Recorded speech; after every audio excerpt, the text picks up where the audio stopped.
Hello, everyone. My name is Dr. Yasir Aqil, and today we're going to talk about how to use your addiction.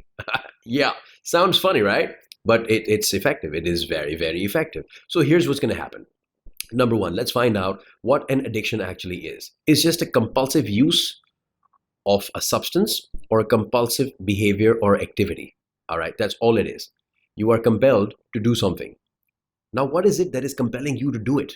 The factors may be a trigger. For example, a lot of people smoke when they're in stress. A lot of people eat when they're in stress. This is a behavior. A lot of people get angry. A lot of people resort to cigarettes. A lot of people resort to alcohol. A lot of people even resort to the harder forms of narcotics available in certain places. So, what you want to do is number one, you got to identify what is triggering me. All right. Is it a stimulus? Is it something that happens to me or around me? Is it someone or a bunch of people? We all have friends who will say, hey, listen, let's go do this. Or, hey, listen, let's go do that. So if you have the kind of friends who are junkies, then obviously you need to change this. You need to change your environment. All right. And number three, identify your behavior. When you are doing this, identify who you become, what it does for you, how does it reward you. There are multiple layers of rewards when it comes to addictions. Number one, there's a physical reward involved because the chemical changes happen inside your body. I've been a smoker for a long time and I quit about 6, 7 years ago. And the reasons that I would give myself would be stupid to the extent where I tell my wife, I'm not a quitter. I'm not going to quit smoking.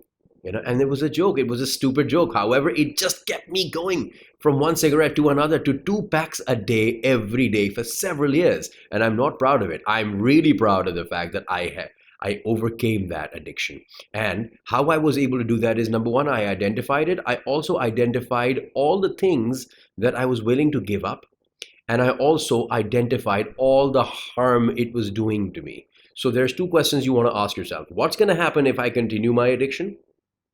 And what's going to happen if I stop and I quit this addiction? Now, the choice is yours. Decide. Number one. Number two, what you want to do is when you get rid of this, for example, when I got rid of smoking, there's this vacuum. There's this big vacuum and I don't understand what to fill it with. What do I do to replace this? Because there's a chemical hit, there's a physical hit, there's a bunch of friends that are missing now, or if I go to them, then I get tempted. So what do? You find a replacement anchor. My anchor was the gym. Initially, you have to push yourself. For the 45 days that you need to develop a habit, you will need to push yourself every day. And till date, your body will need to be pushed at times. And it is the question you ask yourself that's important. What's going to happen if I do this? And what's going to happen if I don't do this? It's really as simple as that. Why should I go? Never ask yourself a why question. It's just a wrong question to begin with. All right. So what's going to happen? How's it going to be? Those are the questions you want to ask yourself. And then move on to replacing it. So I replaced it with the gym. Maybe a bunch of my friends replaced it with some other hobby. They replaced it with a sport. Someone can replace it with swimming, running, and so on and so forth. So you want to replace it. However, there's the chemical change that's required. And that chemical change comes from a chemical reward that you receive by doing that activity. So cigarettes give you the physical need of nicotine and a bunch of other chemicals. How do you replace that? You already know nicotine is easily replaceable. You've got a bunch of products available, whether it's gum or patches and so on and so forth. And you can go ahead and replace it. All right? And your story, most importantly, your story needs to change. Here's the secret ingredient. When you change your story, it changes the way you think about something and the way you perceive and narrate it inside your head. So when I quit smoking, this is exactly what I did. I started making fun of people around me who were smokers. I initially went to vaping and then I went completely cold turkey.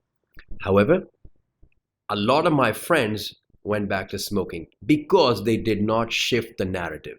because they did not change their story. So you want to be able to change your story. I started making fun of people, and I used to make fun of them on flights. I used to make fun of them when they had these cravings, and I used to make fun of them when they would have to stand outside in the heat, and I'd be able to sort of, just relax.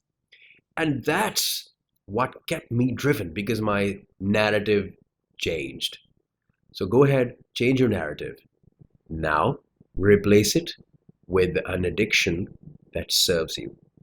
Whatever it is, find out whether you like to read, you write, you exercise, whatever floats your boat, just replace it. So your addictive behavior will now latch on to a new, more productive, active, and wonderful addiction.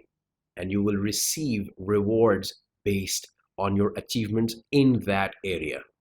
Those rewards are what will drive you chemically, physically, and emotionally as well. So go ahead and do that. Stay addicted to the right things, to productivity, to learning, to growing, and to achieving. I will see you again. Till next time, give me a like and a subscribe. That would be awesome. I'll see you at the dot.